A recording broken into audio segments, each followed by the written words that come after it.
¿Qué tal, amigos? Sean bienvenidos nuevamente a esta segunda parte de nuestro programa. Hoy estamos tratando un tema muy interesante. Está aquí con nosotros la señora Rosalena Magaña, Rosy, que nos está acompañando y nos estamos realmente regocijando con lo que estamos viendo, con lo que estamos platicando. Les recuerdo que estamos en redes sociales. Por favor, visítenos, hagan sus comentarios en Facebook, Valora Radio, en Twitter, en @ValoraCM. También tenemos nuestro canal de YouTube. Y este programa en específico ya tiene su página de Facebook donde pueden visitarnos, hacernos llegar tus comentarios, sus quejas, sus sugerencias. Les recuerdo, pueden sugerir programas, lo que ustedes quieran conocer de nosotros. Estamos en Soldados de Dios-Valora Radio. Ahí pueden buscarnos en Facebook. Y el tema de hoy es Descubriendo a Jesús de Nazaret. Este tema de verdad es apasionante. En este primer bloque que tuvimos hace un momento, de verdad estábamos emocionados platicando de Jesucristo, lo estábamos descubriendo de alguna manera.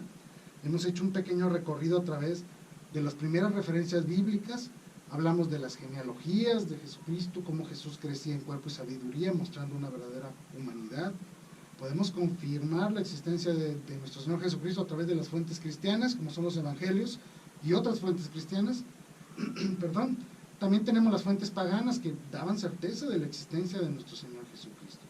Entonces podemos decir que Jesucristo es verdadero hombre, pero también ya abordamos un tema muy importante. Jesucristo se presentó ante la comunidad judía como verdadero Dios.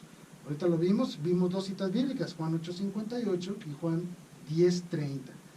Pero aquí vamos a hablar de una parte muy importante también, es Jesucristo. No solo se presentó ante los judíos como verdadero Dios, no solo fue adorado tanto por los magos de Oriente como por el Santo Tomás en el momento de la duda, cuando Jesucristo se le presenta resucitado, pero aún con las llagas presentes, para presentarse a él como verdadero resucitado. Es decir, soy verdaderamente yo, y le dice, Señor mío, Dios mío. Él reconoce esta confesión de fe que nosotros hacemos todos y cada uno de los días que visitamos en la Santa Misa. Pero vamos a pasar a un tema siguiente que también es muy importante. Ok, Jesús dijo ser Dios, Jesús fue adorado como verdadero Dios, pero él tenía la autoridad de Dios, es decir, si Jesús es Dios, tenía esa autoridad, la hacía presente, actuaba nuestro Señor Jesucristo con autoridad. Sí, Jesús actuaba con autoridad porque Jesús está unido al Padre y el Padre habla por él. Y en la escritura de Mateo 7:29 nos dice que después de los discursos de Jesús, la gente quedaba asombrada de su doctrina, porque les enseñaba con autoridad y no como los escribas. Él enseñaba con una autoridad y daba testimonio de lo que decía. Él era lo que decía. Entonces esto sorprendía al pueblo. Los escribas sabían, les daban la teoría, pero no daban testimonio. Y eso es muy importante, los judíos tenían autoridad porque conocían las escrituras, conocían su historia, pero Jesucristo tenía algo más, no solo hablaba como alguien que conociera de un tema, tenía algo especial, ¿verdad? Pues claro, sí. Y pues obviamente ese es el conocimiento del Padre, eso era lo que le daba la autoridad, no solo porque soy Dios, sino porque conozco al Padre, y se los dijo infinidad de veces. Yo conozco al Padre, nadie puede hablar del Padre si no es aquel que lo conoce, nadie puede dar testimonio del Padre sino aquel que vive del Padre. Esto es fabuloso, pero Jesucristo no solo enseñaba con autoridad, o sea, no solo conocía del tema, sino que, vaya, Él era el tema mismo, ¿no? En persona. Tenía autoridad sobre el plano espiritual, nuestro Señor Jesucristo, es decir, Él mostraba una autoridad más allá de la naturaleza humana. Sí, Jesús tenía el poder, ¿verdad?, del reino de Dios, y Él vino a liberarnos de todo lo que nos oprime y nos esclaviza. Él tenía el poder de expulsar a los demonios. En Lucas 4:36 nos dice, quedaron todos pasmados y se decían unos a otros, ¿qué palabra es esta? Manda con autoridad y poder a los espíritus inmundos y salen. Es verdad, hay dos pasajes que me gustan mucho de la escritura que habla precisamente de los demonios. Uno, pues obviamente el más conocido es cuando una persona estaba poseída y Jesús le pregunta, oye, tú demonio, ¿cómo te llamas? Y el demonio responde, soy legión porque somos muchos. Y Jesús al expulsarlos los manda a una pira de puercos que estaban ahí, de cerdos que estaban ahí, dicen que eran más de 2000. Imagínense una persona con 2000 demonios adentro. Esto es increíble. y que estos cerdos al recibir a los demonios se alocaron precisamente y se desbarrancaron, ¿no? Pero aquí lo que llama es que Jesús no solo dominaba de uno a uno, sino que dominaba a todo el plano espiritual. Por eso es que hace referencia de que eran más de 2000 demonios, que eran toda una legión. Es decir, no todas las fuerzas de los demonios, no importa que se reúnan todas, nunca podrán con la autoridad de Jesucristo. Es decir, Jesucristo no es que era alguien muy fuerte, sino que verdaderamente tenía el dominio total sobre el plano espiritual, sobre los demonios, pero también sobre los ángeles. Es decir, sabemos que nuestro Señor Jesucristo, después de las tentaciones, de su enfrentamiento que tiene con Satanás, recibe la asistencia de los ángeles. Eso es perfecto, es maravilloso. Muy bien, entonces ya vimos, Jesús conoce al Padre y enseña con autoridad. Tenía autoridad sobre los demonios y los ángeles le servían. ¿Qué más podemos hablar de la autoridad de nuestro Señor Jesucristo? Jesús también tenía autoridad sobre la naturaleza.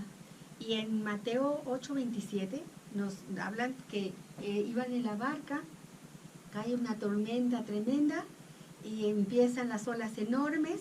Él va tranquilamente dormido, lo despiertan los apóstoles porque tienen miedo.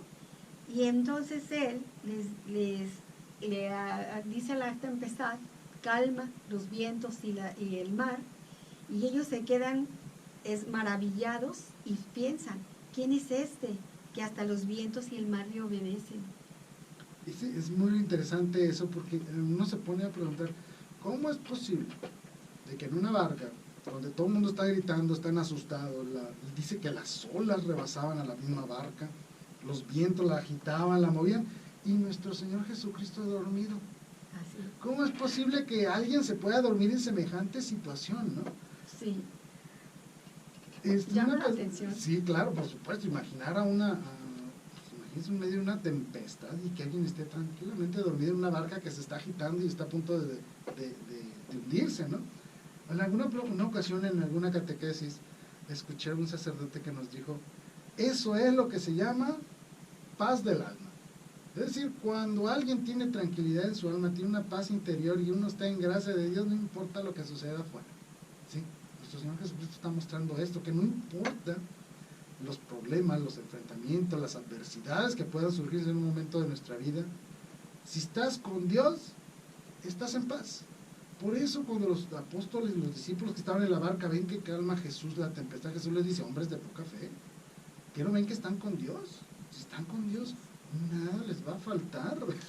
Esa es la parte que muchas veces a veces nos escapa, ¿no? Sabemos que Dios tiene autoridad sobre las tempestades, pero también demostrar cómo cuando alguien está con Dios, no importa la tempestad, estamos en paz de Dios. ¿Sí? Sí. Muy bien. Aquí, bueno, hablar de los milagros de Jesús es un tema increíblemente extenso, no podemos abarcar y hablar de todos y cada uno de los milagros de Jesús, porque todos nos muestran algo, no eran simplemente hechos maravillosos, sino que tenían un sentido de enseñanza, de apologética, de catequesis. ¿Cuál es a usted, señor Rossi, cuál le gustan a usted? ¿Cuáles son sus milagros favoritos? Bueno, es difícil, todos los milagros de Jesús me gustan, pero a mí me llega muy fuerte al corazón la curación que hace de un leproso, sanó a muchos. Y sabemos que Jesús en cada ocasión sana de forma diferente, de una forma individual. Y este leproso a mí me llama mucho la atención, es en Mateo 8:1, porque venía Jesús bajando y el leproso se atreve a acercarse a Jesús, a pedir, confiado, y se postra a sus pies y le dice, Señor, si quieres, puedes sanarme. Jesús extiende su mano, lo toca y le dice, quiero, queda limpio. Y al instante, el hombre queda limpio de la lepra. Pero luego le dice, ve y preséntate ante el sacerdote y le das la ofrenda que le corresponde como lo indica Moisés. A mí me gusta este milagro, me llama mucho la atención y me enseña mucho, porque la situación del leproso en los tiempos de Jesús era muy dura. Era un hombre totalmente marginado, no tenía derecho ni a entrar al pueblo. No bastaba la enfermedad, sino la pobreza, su espíritu y psicológicamente estaban enfermos, todo él. Y y Jesús reintegra a este hombre a la comunidad. Perfecto, es maravilloso este milagro. Y si nos podemos a pensar un poquito, veremos cómo la imagen de la lepra podemos asimilarla perfectamente a la imagen del pecado actual, Así ¿no? es, sí. Es decir, cuando alguien está en pecado realmente está leproso, es rechazado por el pueblo, estamos marginados, fuera de la vivencia de la comunidad y de Dios, estamos en la vil pobreza, en el vil abandono. Sí, son los grandes dolores del pecado, ¿no? Así es, sí. Y efectivamente, maravilloso como lo dijo, Jesús lo reintegra a la sociedad, o sea, vas a ir a presentarte al templo y vas a dar tu ofrenda como parte viva de la comunidad del pueblo judío. Jesucristo no solo lo cura en lo físico, Totalmente. sino lo cura en toda, de una manera íntegra, y lo integra nuevamente al pueblo de la alianza. Es decir, esta persona al ser curada, era curada de todo, en lo espiritual y en lo físico. ¿Algún otro milagro? Sí, bueno, Uno que nos quiera platicar? otro es el paralítico que llevan los amigos. Ese me encanta porque Jesús escucha la petición de los amigos y le dice, ánimo hijo, tus pecados te son perdonados. Pero ahí estaba un escriba y se le queda viendo y dice, este hombre es un blasfemo. Jesús, que conoce su pensamiento, dice, ¿por qué pensáis mal en vuestros corazones? ¿Qué es más fácil decir? ¿Tus pecados te son perdonados? ¿O toma tu camilla, levántate y anda? Pues para que sepan que el Hijo del Hombre tiene en la tierra poder de perdonar los pecados, le dice entonces al paralítico, levántate, toma tu camilla y vete a tu casa. Él se levantó y se fue a su casa. Y el perdón de Dios borra los pecados, nos sana físicamente y sana el alma. Y me encanta que escucha cuando pedimos por otros. Qué importante la intercesión. Maravilloso, es imprescindible en la vida de cualquier cristiano interceder por los demás, es decir, hacer oración por los demás, pedir por los demás, olvidarnos un poquito de nosotros mismos y pensar en los demás, en las necesidades de los demás. Es maravilloso. Este milagro que nos acabas de relatar es maravilloso, es un acto sorprendente porque vemos cómo los amigos son los que llevan al paralítico, ¿no? Es decir, es en comunidad como podemos acercarnos de mejor manera a ese Jesús que parece inaccesible. Por eso que tenemos una cosa llamada iglesia, porque tenemos una comunidad y es a través de la comunidad como muchos somos llevados ante la presencia de Dios. Yo creo que todo el mundo ahí pensaba que cuando le bajaron el paralítico, lo primero que iba a decir Jesús es lo iba a curar, ¿no? Pero no, le quita los pecados. Y después de que lo empiezan a cuestionar de por qué le quita los pecados, que es cuando Jesús le dice, bueno, pues también lo curo para que te des cuenta que esta realidad de la curación de los pecados también tiene una realidad visible. Y por eso le dice, levántate, toma tu camilla y vete. Sí, maravilloso, me encanta eso. Así es. Hay otro milagro. A ver, ¿qué más? Otro. Bueno, la resurrección del hijo de la viuda de Naín me gusta mucho, aunque tenemos tres resurrecciones que hizo Jesús, pero esta me llama mucho la atención, porque va la madre llorando tras el ataúd de su hijo cuando Jesús la ve. Y él, al verla, tuvo compasión de ella y se acerca y le dice, no llores. Y acercándose, tocó el féretro y los que llevaban el féretro se pararon y él le dijo, joven, a ti te digo, levántate. El muerto se incorporó y se puso a hablar y él se lo dio a su madre. Pues aquí Jesús demuestra un poder absoluto sobre la muerte. Y nos damos cuenta que Dios, Jesús, considera la muerte como un sueño del que Él nos puede despertar en el momento que Él quiera.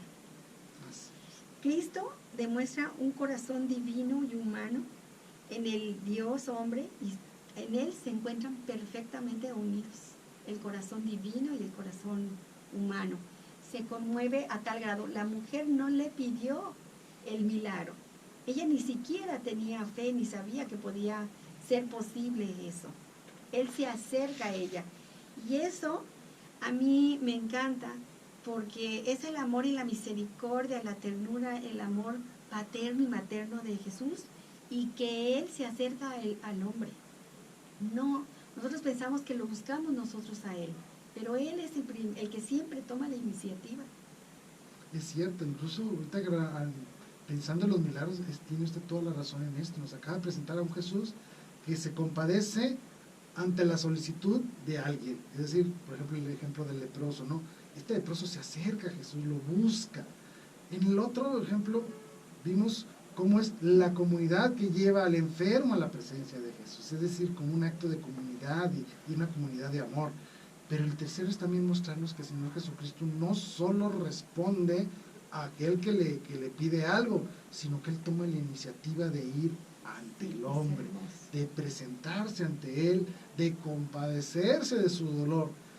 Tal vez son palabras humanas, pero que las trasladamos a un nivel divino y decir Dios se conmueve, tienen un peso enorme, porque son capaces, el dolor humano, son capaces de mover el amor de Dios. Así es. Jesucristo se mueve por la misericordia, porque conoce la tragedia del ser humano y la ve reflejado en esta madre al llevar al sepulcro a su hijo, ¿no?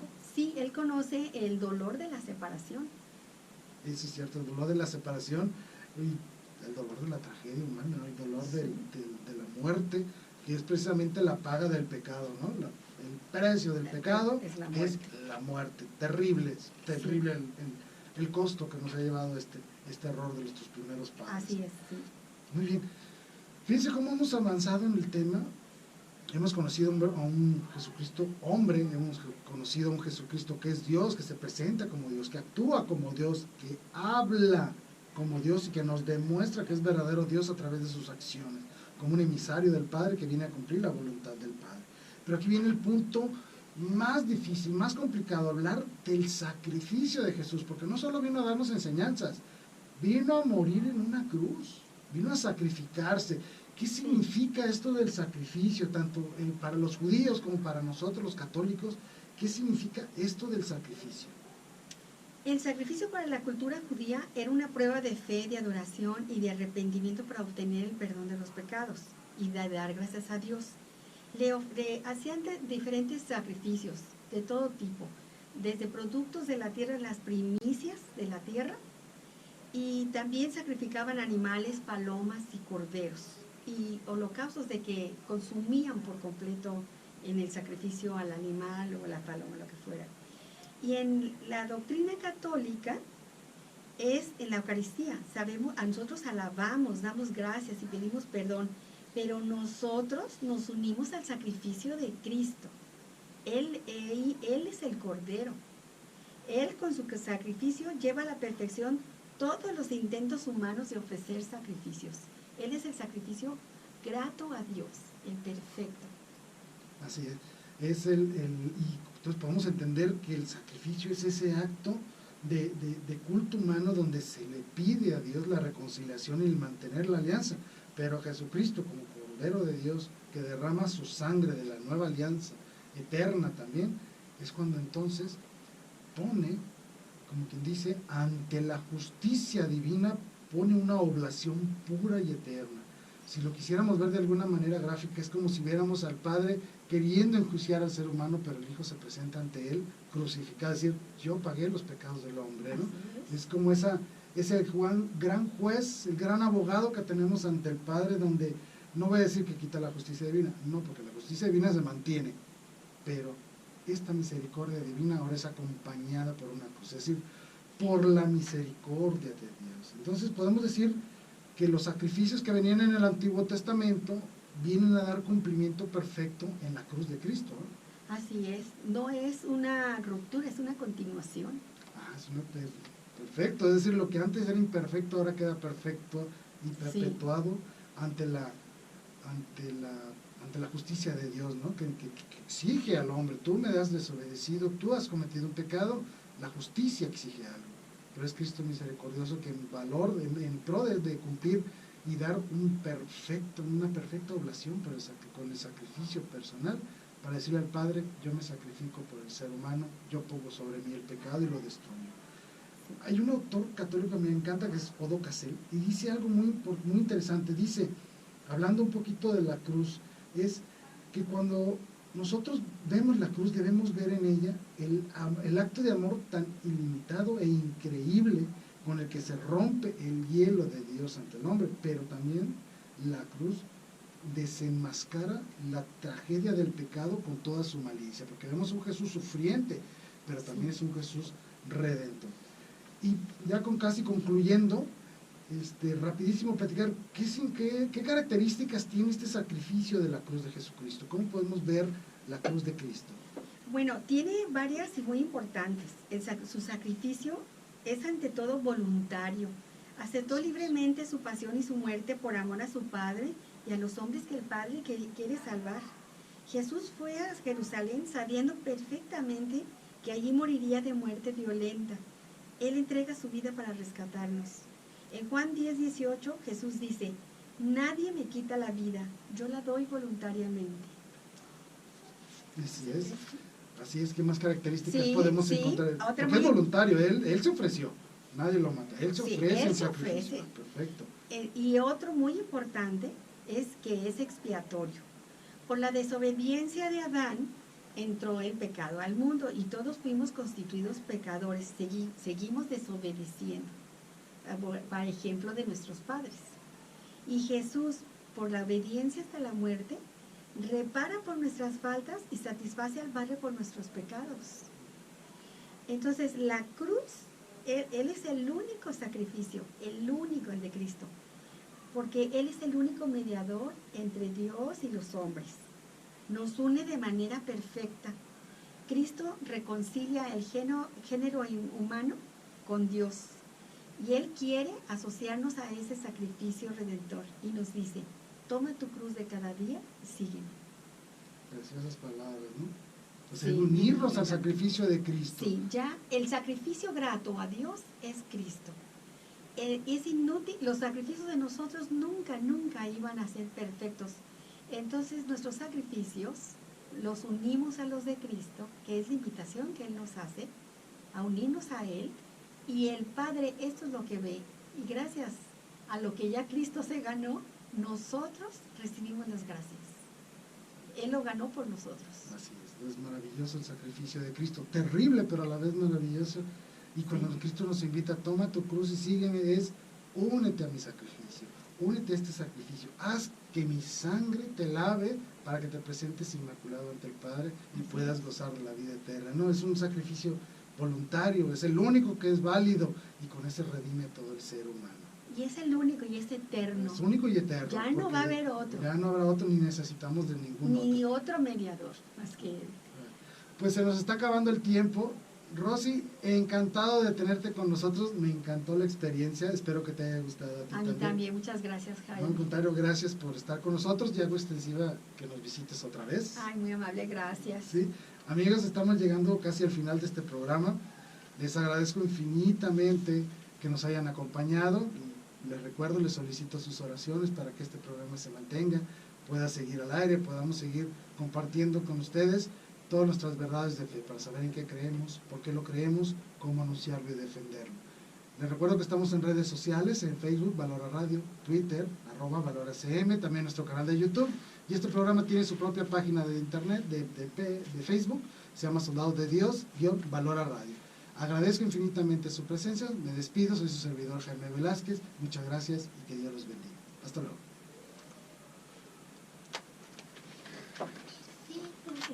Mira, fíjate, todo lo tenía súper bien calculado, ¿eh? ¿Qué le pareció? Me encantó. ¿Le gustó la experiencia? Muy bonito. No sé cómo se siente, creo que en el radio se va a ir muy bien que esté en silencio, porque de otro modo sería como interrumpirte a la hora que estás hablando y no sé. No, pero se da, que se vea bien. Natural esa Pero sí nos vimos, creo, ¿cómo te sentiste? Un poquito natural, así, sí. Convincente. Sí. ¿No se notaba que echaba mis buenas leídas? Claro, sí. Gracias. Se nota, se lo regalo, lléveselo yo. ¿Sí se notó? ¿Sí se notó? No. No se me Dichoso, pero ya cuando nos vean ahí, salude a la cámara porque todavía nos están grabando. Cuando nos vean ahí, ahí sí es cuando nos van a decir algo. Tenía ¿cómo se llama cuando hacías los exámenes que llevabas Tu acordeón. Sí, mi acordeón. Dije, no vaya a ser que se me olvide algo por los nervios. No, pero creo que Pero salió muy bien, estuvo gracias. excelente, ¿verdad? Gracias por la invitación, fue muy, muy buena experiencia. Qué bueno que le haya gustado. Me Y es gustó cierto, mucho. Sí, para invitarla seguido, porque sí, creo que sí hicimos buena pareja, Ojalá, buen equipo. Ojalá, ¿Verdad que gracias. sí? Nos vamos a ir el miércoles a ver qué tal. Así es, a ver qué tal nos oye. Y va a esperar qué nos dice la gente. Gracias. No, gracias a usted. Sí, vamos a detenerlo.